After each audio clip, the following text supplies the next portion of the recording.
don't sail too close to anything, and also be careful if you go up to a lot of the shipwrecks, because some of them are just giant crabs.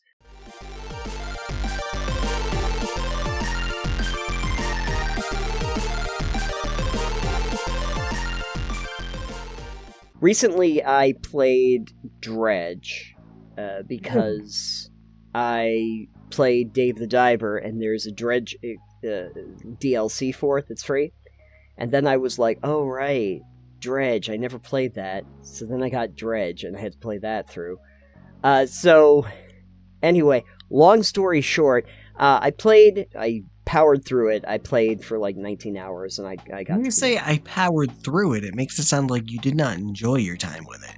I shouldn't have really put it that way. It's when I usually say I powered through a game, it's basically like everything else just goes by the wayside, and I just play that until I am totally done with playing that thing.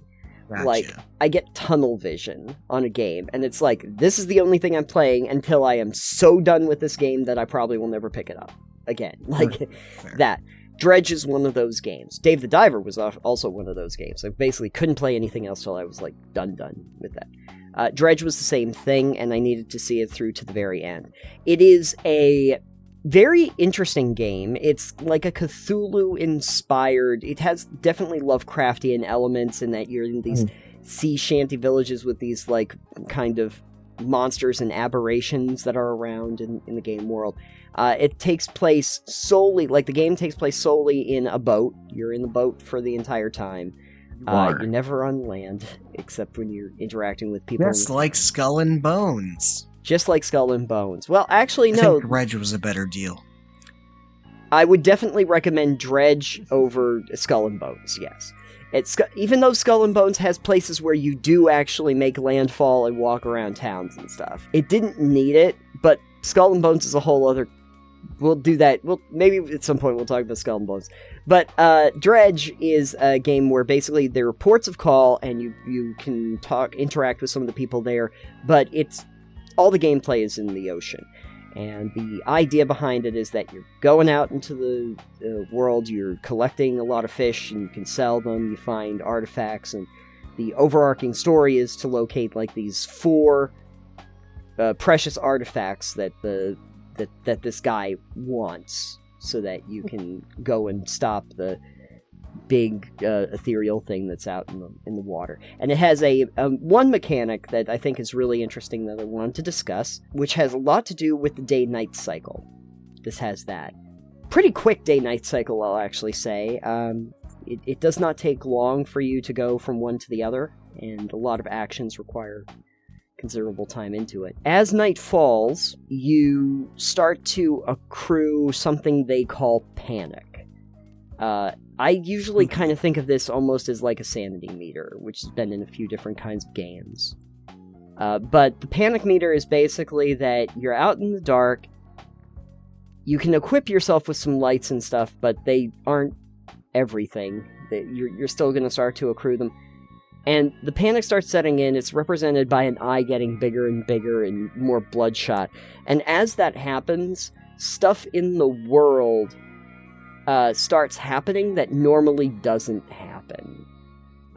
And one of those things is usually that you are just menaced by monsters that are not normally There's also, there. I think, anomalies. There are anomalies. So, yeah, this is something I haven't played Dredge in a hot minute, so... Yeah, you played a little bit of it, so you know some of the basic mechanics. One thing that happens if your panic starts to set in is you can have your floodlights straight forward, and you can kind of like know the layout of like where things are, but a rock or like a cliff or something will appear that was not there before. That you will only notice because you have the light on it, right? So it will change landscapes. Or yes, there will be like birds circling over you in some areas. There's going to be stuff that happens because your panic meter is increasing. What was your favorite monster/anomaly thing? The thing that really stood out to me was something I encountered a couple times. My panic was very high, and I'm trying to get back to a port, and I haven't slept. And that's the thing, is that if you rest in any place, you can get rid of your panic. But I hadn't done that. I was going back to the main town. And when you get back into the bay of the main town, there is this, like, glowing white shark that just comes at you immediately and just opens its mouth and just plows through your ship and one shot destroys you because you take enough damage that it just automatically kills. That's if your panic is, like, at full. The second you get into the bay, it's like the shark just, like, makes a beeline to you. It's like a glowing white, and it, like, comes up and just chomps your boat. And it doesn't matter if you've upgraded your entire boat so that you can take, like, 5 hits, 6 hits, whatever. It just instantly destroys you immediately. I believe I remember hearing someone talk about this once. But if you try to, like, leave the bounds of the map in Dredge, you know what happens? Yeah, because I tried that.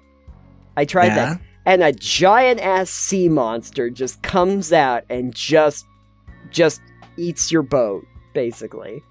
Yeah. That one's great. That is great. My favorite of the monsters in Anomalies was the Phantom Ship. Oh, yeah, you see it off in the distance. Yeah. Yep, and you hear its horn. Mm-hmm. And then it starts coming towards you, and it's not a ship. It's an anglerfish, essentially. Yeah. It's an angler. And it's like, oh shit. Yeah. I was like, oh. This is a problem. And it's interesting because in the middle of all of that, Dredge also presents you with monsters that are actually there. Yes. Because there is, like, essentially a kraken in one of the bays.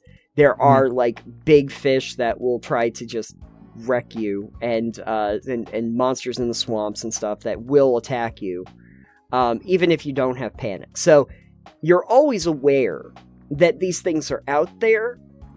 Basically every one of the different islands around, there's like 4 different island groupings, and there's something in each one of those that you have to watch out for normally. Then in addition to that, you have the panic meter. So as that creeps in, other things start happening that come into it. And it's an interesting system. I think the thing that I wasn't as big a fan was I couldn't really tell how my panic was accruing most of the time. Like, once I realized that there's this eye that's a representation of it, it helped out. But it wasn't very overt, like, am I accruing a lot of panic? How is that happening? I guess it's just, it's dark or whatever like that. And then it just stays with you, especially if you don't get rest. And then, if you get rest, you're in great shape. Something I did find was helpful for me to try and get more time out. I don't know if you tried this, is if you rest, it normally takes you to dawn, normally like 6 o'clock. And what I would do is I would stop the meter a couple hours earlier so that it's still kind of dark out, and I would start out then so that I would get like a couple more hours out there, because not a lot really happens with your panic meter or anything if you just have a little bit of time before dawn. So I tried to play the system a little bit just so that I could get out there more. For people who have not played Dredge, the way you upgrade your ship is you have a certain amount of space in your hull, and you can upgrade that with materials over the course of time. And you can upgrade different areas that can have engines, lights, nets, etc. It's a bit of inventory management. There is a lot of inventory management, which is the reason why upgrading the size of my hull was like my main priority, because I wanted more space for this stuff. But if you have like an engine, just one engine in the back, and you hit a rock or something smashes into you and it damages the section of your hull that had that, you basically don't move in the ocean, because it essentially just takes out your engine entirely. So if you're in the middle of the ocean and you're like fishing there to try and get larger, fish, and you damage your hull. That was actually one thing that annoyed me about the game, to be honest with you, is that, like, just bumping up against a rock or something will cause your hull to get damaged. And I don't pay attention. Well, it did make me pay attention, which I guess the game is trying to represent that the world is going to be dangerous, and if they're going to create a panic, that they want you to be kind of panicked or on alert throughout the majority of the game. Don't sail too close to anything, and also be careful if you go up to a lot of the shipwrecks, because some of them are just giant crabs. Hate to tell you that, but and they'll try to kill you again. But I found that the panic meter was similar in function to other games that I've seen, where they'll use more of a sanity system than anything else. And I've talked about Green Hell before, but Green Hell does have a sanity meter where it too will, if your sanity declines, you will start seeing things that are not there. There are tribesmen that will not actually be there, but they can physically damage you. There are voices you start to hear in your head. And this is an interesting series of mechanics, whether you call it the panic mechanic or whatever, of trying to create something that isn't directly damaging to the player, but definitely skews the way the player is viewing the world. Right back to, like, Eternal Darkness that did this pretty heavily as well. Messing with the player's head, and then having that be like a subsystem to the actual damage. Because in Dredge, the panic never is the reason why you die. The panic... That's true. The panic doesn't kill you. What happens is that the panic leads to anomalies, and then the anomalies start to kill you. Yeah. The things that are out there then start to kill you by wrecking your hull, which is the way that you actually die. If you take too much damage in your hull, you die. So that becomes like a subsystem. In Green Hell, the sanity meter just gets so high that basically you start damaging yourself because you've gone insane until you die. But it itself doesn't say, "Oh, you've gone insane, game over," or your panic meter has reached full, game over. So it is not like a main system in that, but it completely plays into the main systems of how you live or die in the game. And since you did play a little bit of this, and I've been talking for quite a while, I was wondering, was that a system that you took to when you were playing Dredge, or was that kind of like a take it or leave it thing for you?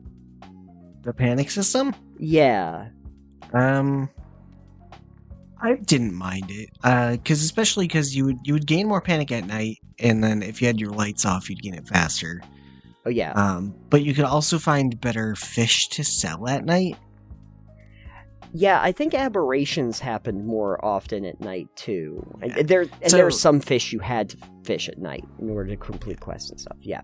So it was a risk reward, but I thought it was good. Yeah. It actually reminded me a little bit of Dying Light in that regard, because as you know from the day-night cycle in Dying Light, the world changes considerably from what you do during the day to what you do during the night, and it gets much more dangerous at night. But there were some quests and some things that you can only do at night. There are like glowing mushrooms and stuff that you can collect for people, but they only come out at night, so you gotta go out there. And then there are underground places where all of the big uber zombies, when they're out during the night in the above ground, it clears them out from the tunnels. So then you can actually do missions in the tunnels, but you gotta get there. So Dredge is kind of like that in some regards, which is that you're going out at night is going to create a lot of panic for you, and to the point where you're going to start seeing things that aren't there.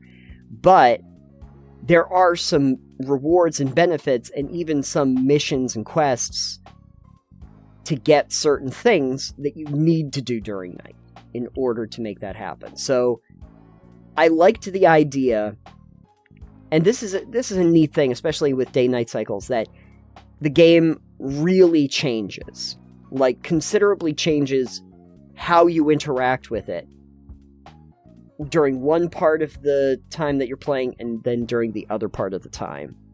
When it was Dying Light, it was that you're going around killing a lot of zombies during the day, and then you have to do basically like a stealth gameplay because you're being hunted when it comes to the night cycle.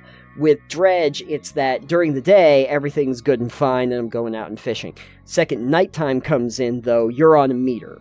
You're on the clock to get back to a port before these aberrations, like these anomalies, just start absolutely messing with your head and cause you to just die out in the middle of nowhere. And even when you get, like, better lighting, like, I think I got, like, the best floodlights that are even possible in the game. There's a quest reward for, like, the mythical one that you can get. And I put that thing on there. Even then, there's only so far you can really see. Like, at night, there's only really so far you can see, and even those can go out if you use them too long. Actually, I think that might have been one of the most unnerving parts for me, is I think I was, like, in the middle of the ocean at one point, and the lights go out when you've had them on because, like, the power went out for a second. And now it's like, uh-oh. That's going to be a problem. Weren't there times where your lights could flicker and go out for a minute? They could, and you had to manually turn them back on. Yeah. I thought they did a good job with that. Yeah. The atmosphere was pretty great. Yeah, I wouldn't necessarily say that it's a scary game, but I think that it is very on par for the, like, Lovecraftian cosmic horror kind of thing that they were trying to do. And cosmic horror is a nebulous term, and it's very different how people want to interpret it. But I usually think of, like, cosmic horror as the horrors that are really unable to be properly described. Like, you know, that's what it should be. Yeah. It's the fear of the unknown and the unknowable. Right. Which is why I always find it weird when they have, like, a Call of Cthulhu game and the unknowable thing is, like, a big monster with claws. It's like, I know what that is. It's a big monster with claws. So when they're like, look, it's Cthulhu. It's like, you can't show them Cthulhu. Yeah, wasn't the whole lore about Cthulhu that if you actually saw Cthulhu, you would go insane and die? I thought that was kind of... I don't read Cthulhu or Lovecraft, so I don't know that for sure, but I know that... But I think he's supposed to be an unknowable and, like, unimaginable horror, so putting something that's imaginable to him is not ideal. But also, Cthulhu is apparently a giant squid dude. So there's also that. It's just Davy Jones from Pirates of the Caribbean. It's just giant Davy Jones. Giant Davy Jones, everybody. The best Cthulhu. The idea that they put into Dredge, which is that, like, the first time you catch an aberration or something, and it's like, oh, what the hell is this thing? This doesn't look like a normal fish. It's like, no, it's not a normal fish, because there's stuff going on here. Right to the end of the story, which I know you haven't played to the end of the story, but the end of the story, which is very much a wrap-up of your main character's story arc, that in very traditional Lovecraftian fashion, no one has a happy ending, don't worry about it. No one comes out of it in good shape. So, congratulations. We've achieved it. Generally, I didn't find it to be overtly, like, terrifying or anything, but I did think that it created an interesting ambiance, especially with, like, the panic system that they have, where you could feel like almost a descent as you were going through it, which I thought was probably the most interesting part of the overall game. Other than that, you know, the fishing thing is fine. It works great. You know, I think by the end, though, I upgraded everything fairly fast, I think. And then And then I ended up with just more money than I knew what to do with because I had run out of things to buy. So maybe at some point I'll try the expansions, but I hear they're pretty good. And I thought that it was worth talking about during this very spooky time of year because it's a different kind of way to do like a horror game, which is not overt in that way. I would ask if anyone else out there has played Dredge, or have you seen panic systems that are similar to Dredge in other games? I don't think I've seen it implemented quite that way.